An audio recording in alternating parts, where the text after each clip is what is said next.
नमस्कार। स्वागत है आप सभी का गणेश एस्ट्रो हेल्प में। मैं हूं डॉक्टर दिलीप और आपके सामने हाजिर हूं लेकर बहुत ही स्पेशल एपिसोड, बहुत ही स्पेशल प्रोग्राम। एक्चुअली आज हम बात करेंगे राहु केतु के महापरिवर्तन की। जैसे देवों में देव महादेव, वैसे ही परिवर्तनों में परिवर्तन राहु केतु का। हाँ जी, कुंडली में अगर सबसे इंपॉर्टेंट कोई दो ग्रह हैं तो वो राहु केतु हैं। सिर्फ राहु केतु के बेस पर आदमी जीवन में क्या करना चाहेगा और क्या वो था, उसका पास्ट, उसका फ्यूचर काफ़ी हद तक बताया जा सकता है। बहुत ही महत्वपूर्ण ग्रह हैं, कार्मिक ग्रह हैं, कार्मिक नोट्स हैं, आपके कर्मों का लेखा जोखा रखते हैं। तो इनका जब भी गोचर होता है वो बहुत महत्वपूर्ण होता है। तो आज उसी ऐसे गोचर की बात हो रही है कुंभ राशि के लिए, कुंभ लग्न के लिए। अगर आपकी राशि कुंभ है तो जहां पर चंद्रमा है वहां पर 11 नंबर लिखा होगा। अगर आपका लग्न कुंभ है तो ऐसे पहले भाव में 11 नंबर लिखा होगा। राशि हो या कुंभ हो, दोनों के लिए ही अलाउ होता है, दोनों से ही गोचर देखना चाहिए। दोनों के लिए ही राहु का गोचर 3, 6, 10, 11 में शुभ होता है। कुछ लोग बोलते हैं कि राशि के लिए सिर्फ 3, 6, 11 में शुभ होता है। मतभेद है थोड़ा सा, पर ओवरऑल यही है कि 3, 6, 10, 11 में शुभ होता है। आपके लिए जो राहु का गोचर है वो चौथे भाव में हो रहा है, राशि से या लग्न से। अगर आपकी कुंभ है तो यहाँ से ये तो है कि भाई शुभ तो नहीं है, ना तो 3 है, ना 6 है, ना 10 है, ना 11 है, तो क्या अशुभ है क्या? नहीं, ऐसा नहीं है, डरने की कोई बात नहीं है। वो शुभ कहा गया है इसलिए क्योंकि जब लग्न से 3, 6, 10, 11 में होता है तो शुभ होता है, क्योंकि लग्न सबसे महत्वपूर्ण है, चंद्रमा सबसे महत्वपूर्ण है। तो उन भावों से जब 3, 6, 10, 11 तो सबसे ऑस्पिस या सबसे शुभ गोचर होगा राहु का। पर वैसे वो किसी भी भाव में हो, जिस भी भाव से वो 3, 6, 10, 11 होंगे उन भावों का शुभ फल देंगे, और जिससे 12 और अष्टम होंगे उनका अशुभ फल देते हैं, ज़्यादा शुभ फल देते हैं उन भावों का। तो ऐसा नहीं है, बहुत सारी सौगातें, बहुत सारी अच्छी चीज़ ये राहु भी लेकर आएगा और कुछ नेगेटिव भी जरूर लाएगा। ऋषियों ने अगर कहा है 3, 6, 10, 11 तो कुछ बात तो होगी। तो उसमें क्या सावधानियां, क्या शक्तिशाली जादुई उपाय हम कर सकते हैं जिसका असर जरूर हो, उसके बारे में बात करेंगे। इससे पहले थोड़ा सा हम राहु के बारे में बात कर लें कि राहु है क्या। राहु का जन्म होता है समुद्र मंथन के समय। समुद्र मंथन के बाद जब अमृत कलश निकलता है तो देवता और राक्षसों के बीच में उसको पाने के लिए थोड़ा, दोनों पाना चाहते हैं पर राक्षस उसको लेकर भाग जाते हैं, मतलब देवता उसको नहीं ले पाते हैं।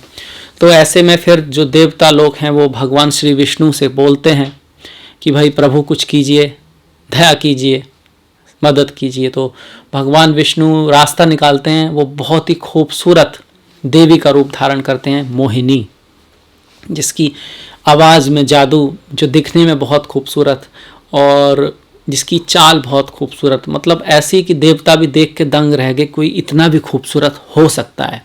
तो ऐसी मोहिनी जब असुरों के पास जाती हैं तो वो उसकी बात मान लेते हैं। तो भगवान विष्णु को पता था कि करना क्या है। अब यहाँ जो असुर हैं वो देवताओं को दिखा रहे हैं।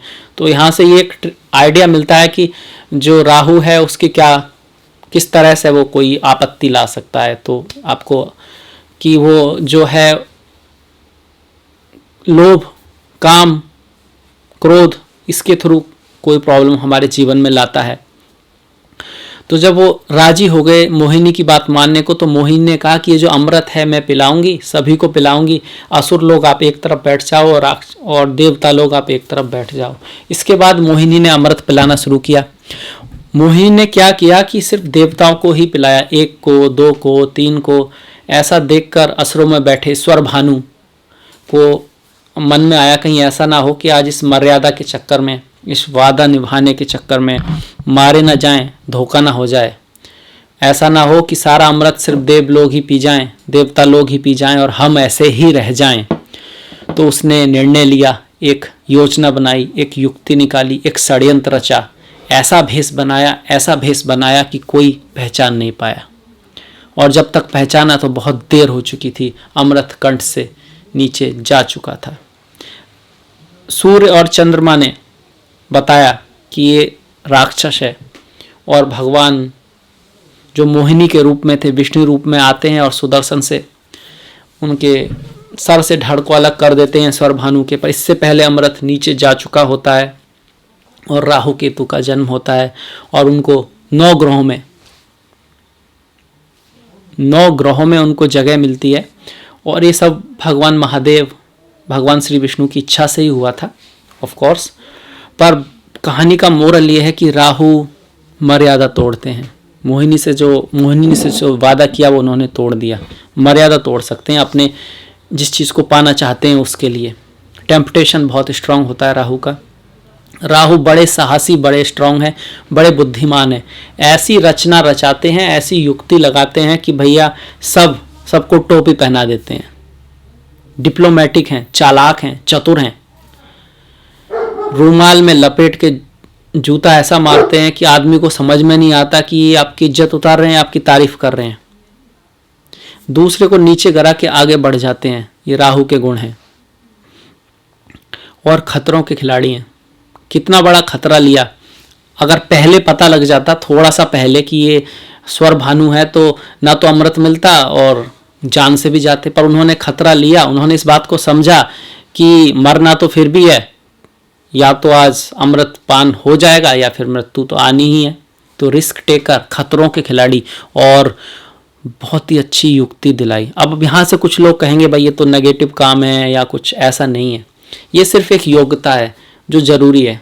आप सोचिए कि कोई विमान है, उसको हाईजैक कर लिया गया है, उसमें कुछ लोग हैं हमारे, स्त्रियां हैं, बच्चे हैं, पुरुष हैं, और जो टेररिस्ट हैं वो बोलते हैं कि हम इसको तभी छोड़ेंगे तब आप हमको पैसा देंगे, ये देंगे, वो देंगे। तो कोई व्यक्ति चाहिए जो उनसे भी बड़ा षड्यंत्रकारी हो, जो ऐसा प्लानिंग बनाए कि वो भी चकमे में आ जाएं, वो ऐसी माया रचाए, क्योंकि सीधे सीधे तो वो देने वाले हैं नहीं, ऐसा तो नहीं है। तो राहु बहुत इंपॉर्टेंट है, व्यक्ति में योग्यता देते हैं, एक अच्छे पॉलिटिशियन की, एक अच्छे डिटेक्टिव की, एक अच्छे डॉक्टर की, एक अच्छे कंप्यूटर से भी इसका संबंध है, इलेक्ट्रॉनिक से, वैज्ञानिक हैं, शोध की नई नई चीज़ें जो बन रही हैं, बड़ी बड़ी जो बिल्डिंगें बन रही हैं, ये सब जो बढ़ रहा है, आध्यात्मिकता नहीं और भौतिकता जो बढ़ रही है हमारी, शराब हो गया, नशा हो गया, एडिक्शन हो गया, सब में राहु केतु का खेल है। अंतर यही है, राहु बाहर ले जाते हैं, केतु अंदर ले जाते हैं। राहु कहते हैं 1 लक्ष्य, 2 लक्ष्य, 3 लक्ष्य, जीवन में कुछ करना है, जीवन में कुछ पाना है। उतार चढ़ाव आए तो आते रहे, राहु को उसकी परवाह नहीं। राहु समझता है कि जहाज का जो बंदरगाह में जो खड़ा होता है पानी का जहाज, वो वहाँ पर भले ही सेफ हो, पर वो बना तैरने के लिए, भले ही वहाँ डूब जाए। राहु इस बात को समझते हैं, और इससे फिर आदमी की मैच्योरिटी आती है, वो सीखता है। इन द एंड राहु भी आपको मोक्ष की तरफ ले जाते हैं धीरे धीरे। केतु सीधा डायरेक्ट टर्न मारते हैं, यू टर्न, कि भैया क्या करोगे ये कैरियर पाकर, क्या करोगे ये घर पाकर, क्या करोगे ये बच्चे, बीवी, पति, पत्नी, इन द एंड मरना है, उसके बाद फिर से यही चालू रहेगा, तो मोक्ष की तरफ जाओ सीधा। तो केतु का जो पथ है वो भी बड़ा भयानक है, बड़ा खतरनाक है। वो उस व्यक्ति का नहीं है जो कुछ करना नहीं चाहता है। केतु उस व्यक्ति का पाथ है जो आत्मा को जानना चाहता है, जो रियली में उसके लिए जल रहा होता है, जिसके मन में यही चलता रहता है, मैं कौन हूँ, मैं कैसे मोक्ष प्राप्त करूँ, क्या ज्ञान है, क्या जो हम देख रहे हैं उसमें कितनी रियलिटी है, या सिर्फ ये मूवी की तरह है और इसका कोई अस्तित्व नहीं है। अगर अस्तित्व नहीं है तो फिर किसका अस्तित्व है, तो ये केतु दिखाते हैं। तो ये थोड़ा राहु केतु के बारे में जल्दी से मैंने बताया, छोटा करके बताया बहुत। साउथ वेस्ट इनकी डायरेक्शन होती है राहु की, डेफिनेटली। कुछ लोग केतु की भी मानते हैं, कुछ लोग केतु की जो है आपका नॉर्थ ईस्ट गुरु वाली की मोक्ष को दिखाते हैं। राहु विदेशियों को दिखाते हैं, विदेशी भाषाओं को दिखाते हैं, ट्रैवल को दिखाते हैं। केतु मोक्ष को दिखाते हैं, संतों को दिखाते हैं, और अकल्ट, एस्ट्रोलॉजी, काला जादू, डीप नॉलेज, ऐसी चीज़ें जो छुपी हुई हैं उनको भी केतु दिखाते हैं, मिस्ट्रीज को दिखाते हैं। अब केतु का स्कॉर्पियो में आना बहुत अच्छी बात है, क्योंकि स्कॉर्पियो जो साइन है, वृश्चिक जो साइन है, वो मौत का है, आयु का है, रिसर्च का है। ऐसे में केतु हाँ अच्छा करते हैं तो अच्छी वैक्सीन, अच्छी दवाई, और कोरोना के चंगुल से एंड में कैसे भी करके अब धीरे धीरे हम यहाँ से निकलने की शुरुआत होगी। इसके ऊपर मैं वीडियो बना चुका हूँ, मैंने सिर्फ एक ही वीडियो बनाया था, और जिसमें कहा भी था कि 24 नवंबर के आसपास तक तो कोरोना चलेगा ही चलेगा। उसके बाद जब दवाइयाँ आनी शुरू होंगी उसके आसपास, तो हम उससे बाहर निकल पाएंगे। खैर फिलहाल हम बात कर रहे हैं कुंभ की, आपकी राशि की। तो आपकी राशि के बारे में बात करूं कि आपकी राशि के चौथे भाव में, आपके लग्न के चौथे भाव में राहु हैं। याद रखिए, राहु जब भी कुछ देते हैं तो अचानक से देते हैं। जैसे अच्छा भी राहु है तो ऐसा नहीं है जैसे कि अब वो करीब 1.5 साल रहेंगे, 23 सितंबर से लेके 11 अप्रैल 2022 तक, और शुभ भी दिखा रहे हैं। तो ऐसा नहीं कि पूरा साल शुभ जाएगा, जैसे कैरियर के लिए शुभ दिखा रहे हैं तो उसके बाद भी अचानक से कुछ होगा। आप ट्राई कर रहे हैं जॉब की, मिल नहीं रहा है और फिर अचानक से कुछ आता है और आपको लगता है अब तो मिलेगा ही नहीं, और कहीं दूसरी जगह एकदम से, जैसे आप जो कहीं जा रहे हैं और कोई व्यक्ति मिला कि भाई हाँ हमारे पास जगह है, आप ज्वाइन करेंगे, और आप अचंभे में हैं कि ऐसा कैसे हो गया। तो इस तरह का जो जॉब अचानक से कुछ अच्छा करते हैं। ऐसा व्यक्ति जिससे किसी को उम्मीद ना हो, सोचा हो भाई इसका तो क्या होगा, फिर पता लगता है आपको वो तो न्यूयॉर्क में है और बहुत अच्छी जगह काम कर रहे हैं या कर रही हैं। तो ऐसे अचंभे जो हैं वो राहु करते हैं। रातों रात जो अमीर होने की जो कहानी है वो राहु है। तो आपके चौथे भाव में है, तो चौथे भाव में अगर राहु हैं तो जिन भावों से तीसरे, छठे, 10वें, 11वें में हैं उनके शुभ फल देंगे ही देंगे। तो पहले शुभ फलों की बात करते हैं, थोड़ी अच्छी बात करते हैं। तो दूसरे भाव का शुभ फल, भाई आज का जो टाइम है उसमें तो धन बड़ा जरूरी है। तो पैसा आएगा बैंक में, कुछ ना कुछ पैसा कहीं ना कहीं से आएगा, और इतना आएगा कि आप कुछ ना कुछ, आपका जो बैंक है वो बढ़ेगा। परिवार में खुशियाँ आएंगी, अच्छे कपड़े, अच्छा सामान, अच्छा टेलीफोन, एसी, कुछ इस तरह का खरीदारी होगी। डिपेंड करता है आपकी क्या दशा महादशा चल रही है, कुंडली में कितना दम है, पर गोचर ये दिखा रहा है। याद रखिए, आपकी एक अपनी कुंडली है, वो सबसे महत्वपूर्ण है। अगर उसमें बहुत अच्छी दशा है और राहु आपके शुभ हैं तो ये पैसा करोड़ों अरबों में भी हो सकता है। अगर आपकी दशा अच्छी नहीं है, कुंडली में दम नहीं है, तो फिर ये पैसा कुछ खास होगा नहीं। जिससे सब डिपेंड करता है आपकी कुंडली पर जो गोचर है। कुछ लोगों के साथ ऐसा अवश्य होगा, क्योंकि किसी ना किसी की तो कुंडली अच्छी होगी, किसी ना किसी के तो अच्छे योग चल रहे होंगे, तो पैसा आएगा, धन आएगा, इस बात की गारंटी है। कुछ लोगों के लिए जरूर आएगा। दूसरा, छठे भाव के अच्छे फल देंगे, क्योंकि छठे भाव जो है, अगर हम गिनते हैं छठे भाव को, छठे भाव से चौथे भाव को, तो 1 2 3 4 5 6 7 8 9 10 11 पड़ रहा है। छठे भाव से 11वां है तो शुभ फल देगा। जिस भी भाव से तीसरा, छठा, 10वां, 11वां है, राहु शुभ फल देंगे। तो छठा भाव होता है रोग, ऋण और शत्रु। शत्रु जो हैं आपसे, जो आपसे जलते थे, वो शांत होने लगेंगे, या तो दूर हो जाएंगे या शांत होने लगेंगे। उनकी समझ में ये आ जाएगा कि भाई इसका हम कुछ बिगाड़ नहीं सकते हैं। और ऋण से मुक्ति, अगर आपने कोई ऋण लिया है तो उससे मुक्ति होगी, उससे आपको बाहर निकलने में सहायता मिलेगी, और शरीर स्वस्थ रहेगा, रोगों से मुक्ति रहेगी। अगर आप डॉक्टर हैं, आप वकील हैं, आपका प्रोफेशन इस तरह का है जिसमें आप किसी की सर्विस करते हैं, तो आपके लिए ये समय अच्छा जाने वाला है। यहाँ एक बात बता दूं, जो ऋण से मुक्ति वाली बात है वो एक राहु का एक गोचर है, वो इम्पोर्टेंट है। पर आपकी कुंडली में अगर ऋण योग है, मतलब कि आपके छठे भाव का स्वामी जो है वो जाकर 11वें भाव में बैठा हुआ है, और 11वें भाव का स्वामी छठे भाव में बैठा हुआ है, और दूसरे भाव का स्वामी 8 या 12 में है, ऋण योग है, इस तरह का है, मंगल बहुत खराब है, तो ऐसा नहीं है कि आपके ऋण की मुक्ति हो जाएगी, मैंने कह दिया और हो गई। पर हाँ, गोचर ऐसा दिखा रहा है, और कुंडली में अगर ऐसा योग नहीं है, ऋण योग नहीं है, ठीक ठाक कुंडली है, तो जरूर होगी, 100% होगी। उसके बाद सप्तम का अच्छा रिजल्ट है, बिजनेस बढ़ेगा, कॉन्ट्रैक्ट्स बढ़ेंगे, ज़्यादा लोगों से आपकी मुलाकात होगी, यात्राएं भी होंगी, कुछ यात्राएं भी होंगी, और उनसे आपको लाभ भी होगा। लोगों से मुलाकात होगी, खास करके दूसरी जाति के, दूसरे धर्म के, या दूसरे देशों के, मतलब विदेशों से। शादी की शुरुआत हो सकती है, प्रेम की शुरुआत हो सकती है, रिश्तों की शुरुआत हो सकती है। और इसमें ज़्यादा चांसेस है कि ऐसे लोगों से जो आपसे अलग हैं, जिनका आपसे धर्म अलग है, जाति अलग है, या दूसरे देश के हैं, विदेशी हैं, उनसे किसी तरह से इंटरनेट के थ्रू, क्योंकि राहु इंटरनेट दिखाते हैं, मुलाकात, दोस्ती, ये सब हो सकता है। किसी किसी की शादी भी हो सकती है। दूसरी शादी के लिए अच्छा है राहु, दूसरी शादी, विदेशियों से शादी, दूसरे धर्म की शादी, इस सब में विश्वास रखते हैं। राहु बाउंड्री तोड़ने में विश्वास रखते हैं। राहु वैज्ञानिक हैं, राहु साइंटिस्ट हैं। राहु किसी एक चीज़ को नहीं मानते कि हाँ ये है तो यही है, उससे आगे जाके देखना है, डर के आगे जीत है। और नियमों को तोड़ोगे तो नए नियम है, उससे आगे भी कुछ है। राहु बाउंड्री में विश्वास नहीं रखते हैं, वो बाउंड्री, नो बाउंड्री, राहु का ये फंडा है, नो बाउंड्री, कुछ भी अल्टीमेट नहीं है, कोई भी नॉलेज अल्टीमेट नहीं है, उससे भी आगे कुछ है, उससे भी आगे कुछ है, तो बढ़ते जाओ बढ़ते जाओ बढ़ते जाओ। इसके साथ साथ 11वें भाव का शुभ फल, लाभ भाव का शुभ फल, इच्छाओं की पूर्ति होगी, धन आएगा, कुछ ना कुछ ऐसा होगा जो आप सोच रहे थे लंबे समय से और वो हो जाएगा। कब होगा कोई कुछ नहीं कह सकता। सितंबर से लेकर, इस सितंबर से लेकर 2022 के अप्रैल तक कभी भी हो सकता है।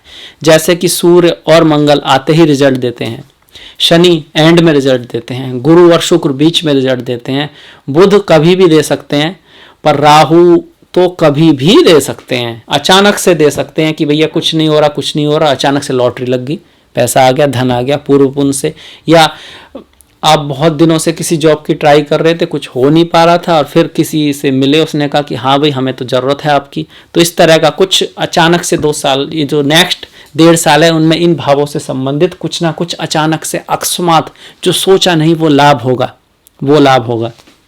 खास करके अगर आपकी कुंडली में राहु स्ट्रांग है, अच्छे घरों में है और अच्छे ग्रहों से दृष्ट हैं और उसकी दशा महादशा चल रही है, तब तो 100%, 102%। अगर किसी दूसरे ग्रह की महादशा है तो ऑफकोर्स वो लीड करेगा, उसका रिजल्ट ज़्यादा आएंगे, राहु का रिजल्ट कम आएगा। तो ये तो रहा अच्छी अच्छी बातें जो राहु देने वाले हैं। अब इसको अगर हमारे महर्षियों ने शुभ नहीं माना है तो कोई तो कारण रहा होगा, उनकी कोई भी बात गलत तो होती नहीं है कारण। राहु पंचम भाव से नवम भाव से, दोनों के दोनों जो धर्म के भाव हैं उससे, एक से 12वें भाव में है, दूसरे से अष्टम है, तो कुछ ऐसा करवाने की कोशिश करेंगे जो धर्म युक्त ना हो, जो नीति युक्त ना हो। और धर्म सबसे श्रेष्ठ है, धर्म सबसे ऊपर है। पैसा आए वो ठीक है, पर अगर धर्म के जरिए पैसा नहीं आता तो आज का पैसा कल का कर्ज बन जाता है, क्योंकि गलत तरह का पैसा है, गलत चीज़ों से आएगा तो कल का कर्ज बन जाएगा, कल का श्राप बन जाएगा। आज का पैसा, आज का सुख अगर वो धर्मपूर्ण नहीं है तो सावधान रहिएगा कि कोई भी ऐसे काम की तरफ ना बढ़े जो धर्मपूर्ण ना हो, जो गलत हो, भले ही उससे कितना भी पैसा आए, क्योंकि वो पैसा जितना आएगा उससे 10 गुना फिर आपको कष्ट होगा आगे चल के, इस जन्म में नहीं तो अगले जन्म में। अब जो ज्योतिष देख रहे हैं उनको जन्म पर विश्वास होना चाहिए, और जिसे विश्वास नहीं है उन्हें तो देखना ही नहीं चाहिए, क्योंकि ये प्रोग्राम ही ज्योतिष का है, जिसका बेस ही है कि हम जन्म के साथ अपना भाग्य लेके आते हैं और कर्म भी हमारे साथ है, पर भाग्य हजारों जन्मों का है और कर्म फिलहाल जो हम करेंगे, इसलिए हमारा अधिकार सिर्फ कर्म पर है, कर्म फल पर नहीं है, क्योंकि जब कर्म फल की बात आती है तो उसमें भाग्य भी इंटरप्रेट करता है, उसका भी अपना एक स्थान होता है। सिचुएशन क्या आएगी वो हमारे हक में नहीं है, हमारे पास, हमारे साथ नहीं है, हम नहीं कह सकते, पर किस तरह से हम रिएक्ट करें ये हमारे हाथ में है। इसी बेस पे कर्म प्रधान संसार है, कर्म प्रधान विश्व रचि राखा, हो ये वही जो राम रचि राखा। तो कर्म की भी अपनी महिमा है, पर कर्म से ही भाग्य बना है तो वो उतना ही स्ट्रांग है, वो आपका ही कर्म है। तो ये 2 फील्ड हैं जिसकी सावधानी रखनी है। पिता के साथ कुछ मतलब ध्यान रखना है उनका, और यात्रा करते वक्त बच्चों का ध्यान रखना है। अगर आप स्टूडेंट हैं तो पढ़ाई में मन ना लगे, इस तरह की संभावना है, क्योंकि 5वां घर विद्या का होता है। गवर्नमेंट से कोई ध्यान रखें, कुछ डॉक्यूमेंट्स वगैरह सही रखें, गवर्नमेंट से कुछ दंड वगैरह इस तरह का हो सकता है, अगर कुंडली में भी ऐसे योग हैं तो। बाकी तो सब ठीक ही है। अच्छा, अब राहु की दृष्टियों की बात करें तो राहु यहाँ से चतुर्थ भाव से 1 2 3 4 पंचम दृष्टि अष्टम पर डालेंगे, सप्तम दृष्टि दसम भाव पर और 12वें भाव पर। अष्टम पर राहु की दृष्टि बहुत अच्छी नहीं है। सास ससुर जो हैं आपके, चाहे आप स्त्री हो या पुरुष हो, उनसे संबंधों में थोड़ी खटास आ सकती है, तो इस बात का ध्यान रखें। यात्रा करते वक्त बहुत ध्यान रखें, ड्राइविंग करते वक्त। पोजीशन के लिए बुरा नहीं है, पर कुछ मिसअंडरस्टैंडिंग हो सकती है बॉस के साथ, तो उनकी किसी भी बात को तूल ना दें, गुस्सा ना करें। राहु नॉर्मली गुस्से के कारण, काम के कारण, क्रोध के कारण, लोभ के कारण नुकसान कराते हैं, तो याद रखें कि आप ये इन चीज़ों के वश में होकर कोई ऐसा निर्णय ना लें ताकि आपके काम को कोई प्रॉब्लम आए। काम ट्रांसफ़र भी हो सकता है, इस तरह का कुछ काम के उसमें है, पर अगर आप इन सब चीज़ों का ध्यान रखेंगे तो फिर पदोन्नति भी हो सकती है।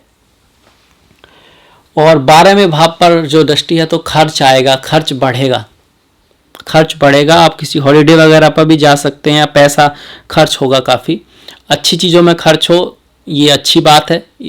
और तो अगर खर्च बढ़ ही रहा है तो क्यों ना खुद से ही अच्छी चीज़ों में खर्च किया जाए, कुछ दान पुण्य किया जाए, कुछ लोगों को जो गरीब हैं जिनको ज़रूरत है, जैसे बच्चे हो गए, अंधे बच्चे, लंगड़े बच्चे, अंधे लोग, लंगड़े लोग, दुनिया में बहुत लोग हैं जिनको ज़रूरत है। अगर आपके पास पैसा है तो उनकी मदद कीजिए, अगर आपके पास पैसा नहीं है तो फिजिकल मदद कीजिए, या फिर जो भी है उसमें से थोड़ा बहुत कीजिए।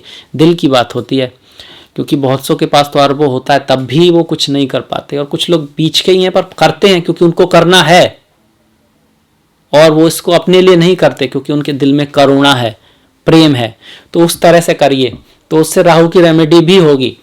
राहु की एक रेमेडी ये भी है कि आप उनके लिए करें जो गरीब हैं, जो अलग हैं, जो दूसरे धर्म के हैं, दूसरे जात के हैं, या आपसे स्टेटस से नीचे हैं, बाहर के हैं, विदेश के हैं, उनके लिए आप कुछ करें, और उसका करें जिसको ज़रूरत है। तो गरीब ही निकल के आते हैं, उन्हीं को तो ज़रूरत है, तो उनका आप करें। क्या कर सकते हैं? खाना खिला सकते हैं, दान दे सकते हैं, कपड़ा दे सकते हैं, किसी भी तरह की मदद कर सकते हैं, उनको जॉब में कुछ मदद कर सकते हैं, जैसे भी हो उनकी मदद करें। ज़रूरी नहीं है कि आप सिर्फ कोई विशेष दिन बुधवार को ही करें, आपके रूटीन में ये होना चाहिए। बुधवार को भी करें, बुधवार को नारियल में आटा डालकर उसको ज़मीन में गाड़ आते हैं तो बहुत सारी चिड़ियाँ, करोड़ों चिड़ियों का पेट भरता है। तो वो है चींटियों को आटा डालना, मछलियों को खाना खिलाना, गाय को चारा खिलाना या रोटी खिलाना, वो सब अच्छा है। कुत्ते को खाना खिलाना हम नहीं करेंगे तो कौन करेगा? अब हमने तो भाई देखिए उनका एक तरह का इन्वायरमेंट तो ख़त्म कर दिया है, यहाँ ना पेड़ है ना कुछ है। अगर हम खाना नहीं खिलाएंगे तो बेचारी गाय क्या खाएगी, कुत्ता क्या खाएगा, पक्षी कहाँ जाएंगे, पेड़ ही नहीं है, खाना ही नहीं है उनके ऊपर, बेचारे कैसे रहेंगे? तो उनको खाना खिलाना, पानी पिलाना, ये तो आपका धर्म बन जाता है, आपका कर्तव्य बन जाता है। राहु अच्छे भी चल रहे हो तब भी खिलाना है, और नहीं है तब को खिलाना ही खिलाना है। इसके अलावा दूसरा जो मैजिकल उपाय है, जादुई उपाय है, जो 100% काम करता है, वो माता दुर्गा की पूजा। दुर्गा सप्तशती, दुर्गा कवच, ओम दुम दुर्गाय नमः का जाप, माता दुर्गा की पूजा, माता काली की पूजा, ओम क्रीम क्रीम काली के स्वाहा, या फिर निवारण मंत्र है आपका ओम ऐम ह्रीम क्लीम चामुंडाय विच्चय, ये भी बहुत अच्छा है। तो राहु के लिए माता दुर्गा पहले उस पर आती हैं जहाँ तक मत है। उसके बाद महादेव, भगवान कृष्ण, भैरव बाबा। भैरव बाबा बहुत स्ट्रांग, भैरव बाबा की पूजा भी राहु के लिए बहुत अच्छी है, वो की जाए। तो ये कुछ रेमेडी हैं। राहु की दृष्टियों की हमने बात की, सब चीज़ों की बात की। बुद्धि का, चूँकि लग्न से चौथे में है तो मन, बुद्धि थोड़ी सी भ्रमित कर सकते हैं, मन में थोड़ी उदासी ला सकते हैं। माता के स्वास्थ्य का थोड़ा ध्यान रखना होगा, और आपके जो रिश्ते हैं उनको बचा के रखना है थोड़ा सा, कि रिश्तों में थोड़ा मनमुटाव यहाँ राहु लाने की कोशिश करेंगे।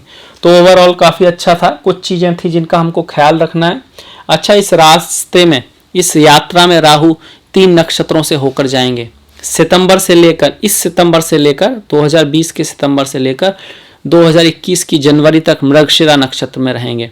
एक्चुअली मृगशिरा नक्षत्र जो है मिथुन और वृषभ के बीच में होता है। 2 चरण मिथुन में होते हैं, 2 चरण वृषभ में होते हैं। चूंकि अब वो वृषभ में आए ही आए हैं तो पहले 2 चरणों में रहेंगे, इसी नक्षत्र में, मृगशिरा नक्षत्र में रहेंगे जनवरी तक 2021 की। फिर जनवरी से लेकर सितंबर तक आपके रोहिणी नक्षत्र है, जो चंद्रमा का नक्षत्र है, जिसके देवता सोमा है, उसमें रहेंगे। और फिर सितंबर 2021 से लेकर अप्रैल 2022 तक कृतिका, जिसके जो देवता हैं भगवान कार्तिकेय हैं, उसमें रहेंगे। इस तरह से जो है राहु गोचर करेंगे।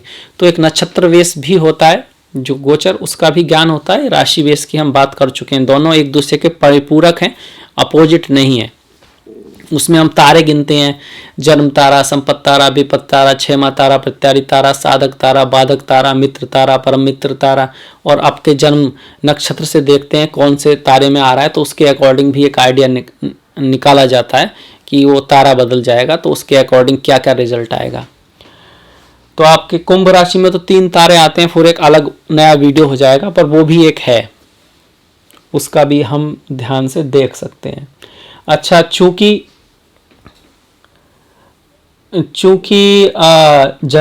पहले सितंबर से लेके जनवरी तक वो लोग मंगल के नक्षत्र में रहेंगे, तो तृतीय भाव और दसम भाव का रिजल्ट देंगे सितंबर से लेके जनवरी तक। मतलब यात्राएं कराएंगे, ट्रांसफर करा सकते हैं, कार रिलेटेड कुछ प्रॉब्लम आ सकती है क्योंकि यहाँ पर राहु की दृष्टि है।